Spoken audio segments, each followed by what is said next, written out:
যে নবী পৃথিবীতে আসবার আগে বরকত শুরু হয়ে গেছে। পৃথিবীতে আসবার আগে গোটা পৃথিবীতে বরকত, রহমত, ফজিলত চালু হয়ে গেছে। আমার যুবক বন্ধু ও মুরব্বী বাবাজিরা, মা আমিনা বলে, আমার স্বামী আব্দুল্লাহ অনেক দিন আগে দুনিয়া থেকে বিদায় হয়ে গেছে। আমি যখন গর্ভবতী, আমার পেটে যখন বাচ্চা, আমার স্বামী আব্দুল্লাহ তখন দুনিয়া থেকে বিদায় হয়ে গেছে। আমি একা একা একা একা এক ঘরে থাকি, আমার কোনো সন্তান নাই, আমার স্বামী দুনিয়াতে নাই, আমি বিধবা। এদিকে আমি গর্ভবতী, 2 নম্বরে আমি হইলাম বিধবা। মা আমিনা বলে, একদিনের ঘটনা, গভীর রাত্রে আমি ঘর থেকে বাহিরে চলে গেলাম। বাহিরে তাকিয়ে দেখি কোনো লাইট নাই, হেজাক নাই, কিন্তু তাম পৃথিবীটা আলোকিত হয়ে গেছে। মা আমিনা বলে, আমি ভয় পেয়ে গেলাম, থর করে কাঁপতে লাগলাম। পৃথিবীটা কেন আলোকিত হয়ে গেল? গভীর রাত, রাত প্রহর হইবার অনেক বাকি আছে, সকাল হইবার অনেক বাকি, ফজরের আযান হইবার অনেক বাকি আছে, সুবহে সাদিক হইবার অনেক বাকি আছে। এখন কেন পৃথিবীটা আলোকিত হয়ে গেল? এখন কেন পৃথিবীটা রোশনি হয়ে গেল? মা আমিনা বলেন, আমি ভয় পেয়ে গেলাম, থর করে কাঁপতে লাগলাম। কি দেখতেছি, কি ঘটনা, কি কারণ? আমার যুবক বন্ধু ও মুরব্বী বাবাজিরা, মা আমিনা বলেন, तमाम পৃথিবীটা আলোকিত হয়ে গেছে। আমি ভয় পেয়ে গেলাম, কি দেখলাম, কি দেখতেছি, কেন এমন হলো? মা আমিনা বলেন, तमाम পৃথিবীটা রশ্মি দেখে, পহর দেখে রাতে গভীরে কেন পহর হয়ে গেল? ভয় পেয়ে গেলাম, ভয় পেয়ে আমি আবার ঘরের দিকে রওনা হয়ে গেলাম। ঘরে আমি ঢুকবো, এমন অবস্থায় আমি দেখি কে যেন আমাকে সালাম দেয়। আমিনা, আসসালাম আসসালাম, আমার সাথে পড়ুন, ও মা আমিনা, আসসালাম আসসালাম। মা আমিনা বলতেছেন, কে যেন আমাকে সালাম দেয়।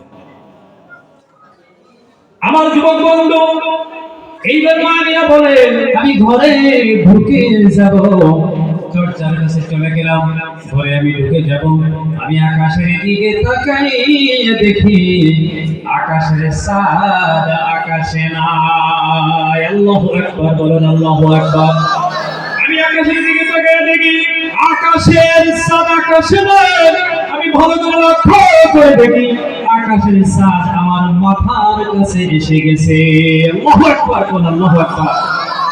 আকাশের চাঁদ আমার মাথার কাছে এসে বলে, ও মা আমিনা, আসসালাম আসসালাম।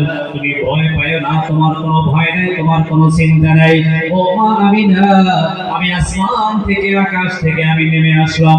মহান আল্লাহ রাব্বুল আলামিন আমাকে বলল, ও সাদের, তুমি যাও আসমান থেকে নেমে যাও, মক্কা নগরীতে বিবি আমিনার কাছে যাও।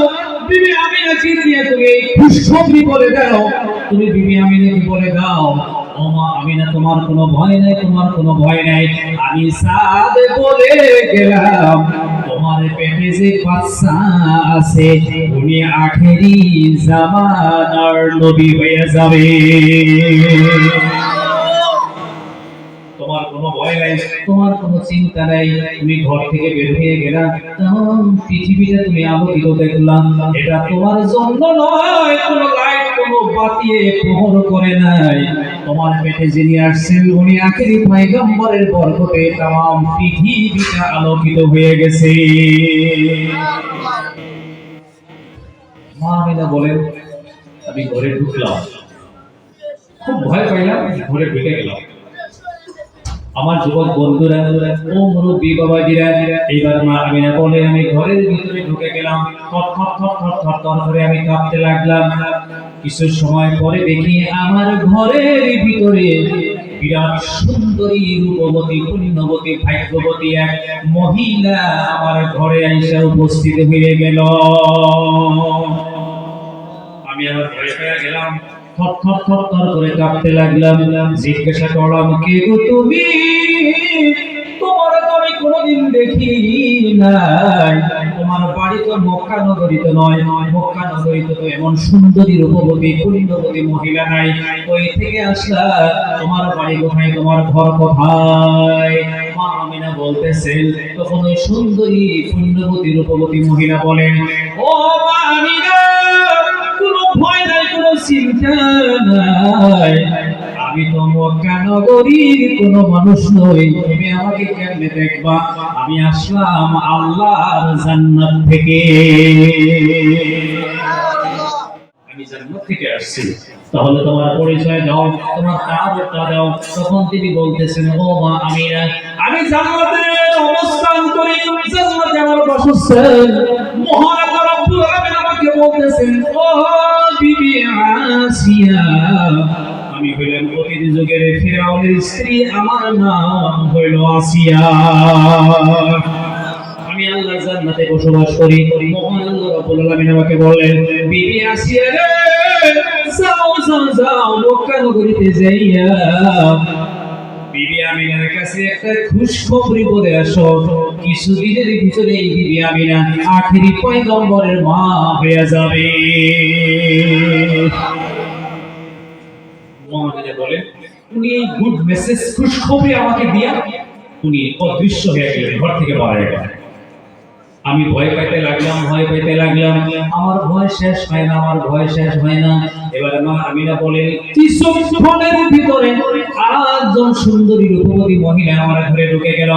আগের রূপ আগের মতোই। আমি ভয় পেয়ে গেলাম, চিন্তিত হয়ে গেলাম। জিজ্ঞাসা করলাম, কেন তুমি, তোমার বাড়ি কোথায়? তিনি বলতেছেন, ও মা আমিনা, আমার বাড়ি মক্কা নগরীতে নয়, আমি অতীত যুগের নবী মূসা আলাইহিস সালামের আপন বোন, আমার নাম হইল মরিয়ম। জোরে কই মারহাবা। অতীত যুগের নবী মূসা পয়গম্বরের মার পেটের বোন আমি জান্নাতে থাকি। মহান আল্লাহ রাব্বুল আলামিন আমাকে বললেন, নবী মূসার বোন মরিয়ম, মক্কা নগরীতে বিবি আমিনার ঘরে যাও। মা আমিনার ঘরে গিয়ে মা আমিনাকে এই খুশখবরিটা দিয়ে আসো, ওনার পেটের বাচ্চাটাই আখেরি নবী হয়ে যাবে। এই কথা বললে উনি উচ্ছ্বসিত গেলেন।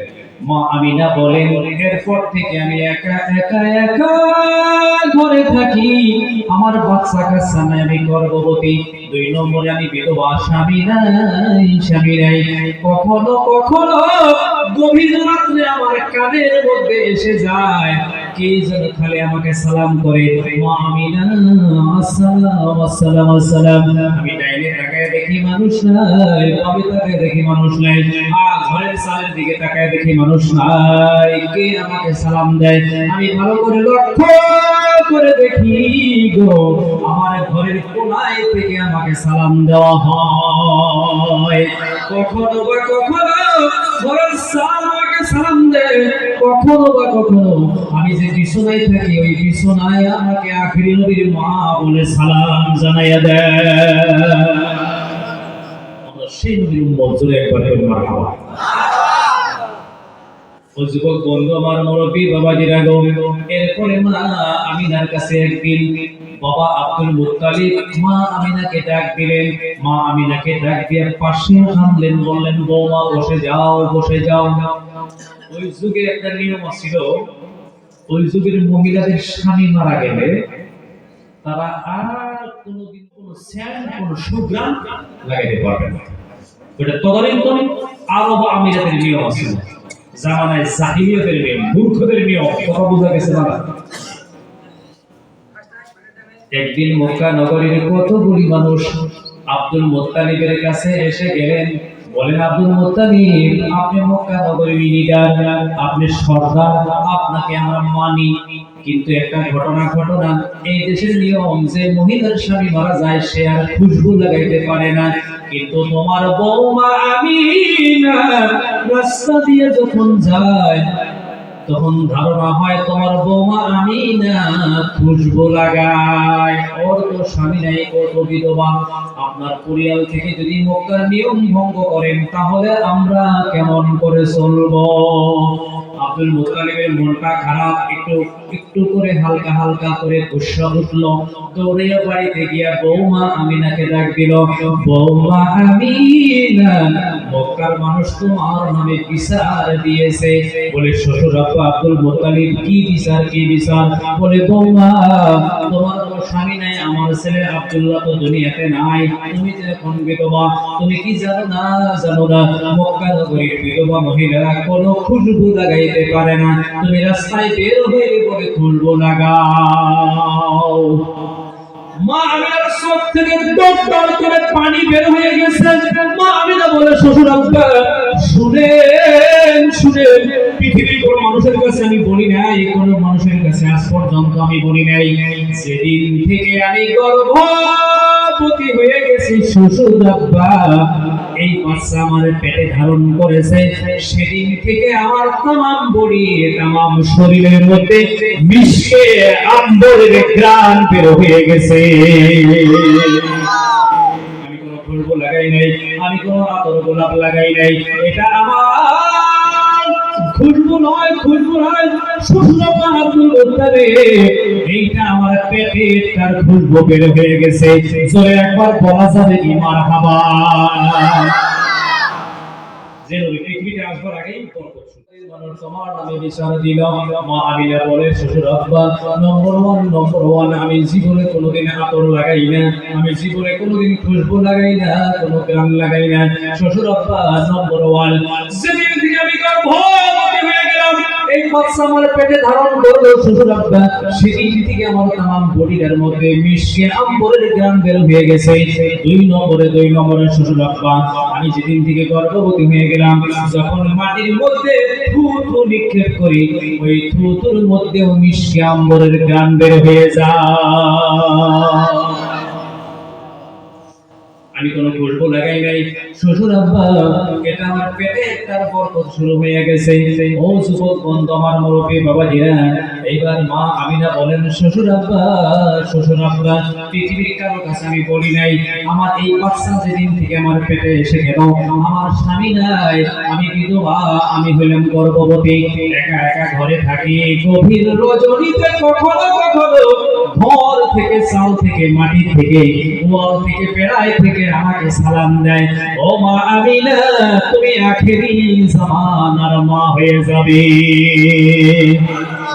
আমি কোনো গান লাগাই নাই। আমার যুবক বন্ধু, আমার মুরব্বী বাবাজিরা, একদিনের ঘটনা, মা আমিনা বলতেছে, ও শ্বশুর আব্বা, আপনার কাছে তো আমি বলি নাই, আমি একদিন ওই কুয়ার মধ্যে পানি আনতে গিয়েছিলাম। তদানীন্তন সময়ে আরবের মধ্যে একটা কুয়া ছিল। কয়টা? একটা কুয়া, খুব গেহরা, খুব বেশি গভীর, মানে গোটা পৃথিবীর ভিতরে পৃথিবীর মিডল পয়েন্ট মক্কা নগরী, আর পৃথিবীর সবচেয়ে উঁচা জায়গা হলো মক্কা নগরী। সুবহানাল্লাহ।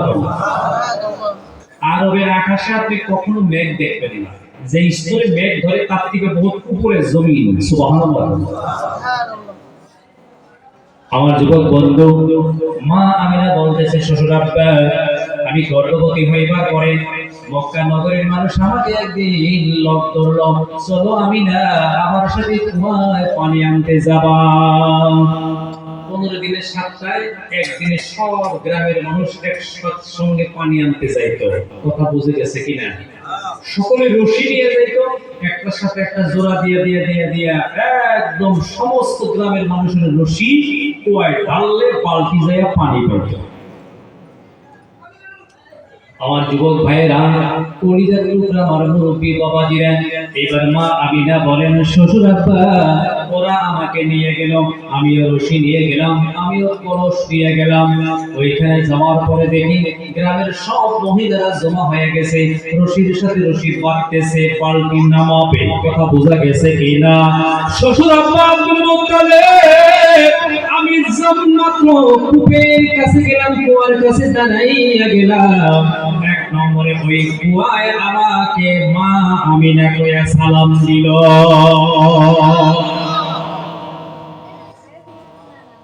দুই নম্বরে মক্কা নগরীর সব মহিলার দিকে তাজ্জুব হয়ে গেল। আমি যেমনি কুয়ার কিনারায় চলে গেলাম, কুয়ার তলে থেকে পানি উতলাইয়া উতলাইয়া আপনা আপনি কুয়ার মুখে এসে গেল।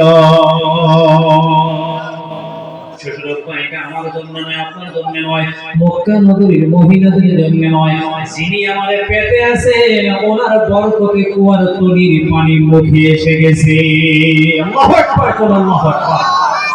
আমার যুবক ভাইরা, ও যুবক ভাইরা, আমার বন্ধুরা, আহারে এবার মা আমিনা বলেন, যখন কূপের পানি গড়াইয়া গড়াইয়া উতলাইয়া উতলাইয়া কুয়ার মুখে এসে গেল, মক্কা নগরীর মানুষেরা, বাকি মহিলারা আমাকে বলল, ও আমিনা বিবি, তুমি দাঁড়াইয়া থাকো, আমরা কলস বোঝাই করি, কলস ভর্তি করে গ্রামের সকলেই ভর্তি করে করে কলসি সকলে ভর্তি করে করে জমা করা শুরু করলো। আমাকে বলতেছে, ও বোন আমিনা, তুমি আগে নিও না, দাঁড়াইয়া থাকো, দাঁড়াইয়া থাকো, গ্রামের মানুষ যখন ভর্তি করা শেষ হবে তারপরে তুমি কুয়া থেকে পানি তোমার কলস ভর্তি করবা। শ্বশুর আব্বা সকলেই ভর্তি করলো। আমি দাঁড়াইয়া দাঁড়াইয়া দেখলাম কুয়ার পানি নিচে যায় না, মুখের মধ্যে রয়ে গেল। মাত্র সর্বশেষ কুয়ার থেকে আমি পানি ভর্তি করলাম, আমার কলস ভর্তি করে। আমি যখন ভর্তি করে পানির দিকে রওনা দিব, আমার ভর্তি করাও শেষ, কুয়ার পানি তলির মধ্যে যাওয়া শেষ। এরপরে মক্কা নগরীর মহিলারা যখন পানির জন্য যাইত, শ্বশুর আব্বা আব্দুল মুত্তালিব আমাকে বলতো, বোন আমিনা, তুমি এসে যাও, কিন্তু তুমি আগে পানি ভর্তি করবা না, তুমি শুধু পাড়ে দাঁড়িয়ে থাকবা, যত সময় দাঁড়িয়ে থাকবা আমরা ভর্তি করব, আমরা শেষ করার পরে তুমি ভর্তি করবা। তার কারণ তুমি কলস ভর্তি করলে পানি আর মুখে থাকবে না, তলিতে চলে যাবে, কারণ তোমার পেটে যিনি আছেন উনি হলেন আখিরি নবী।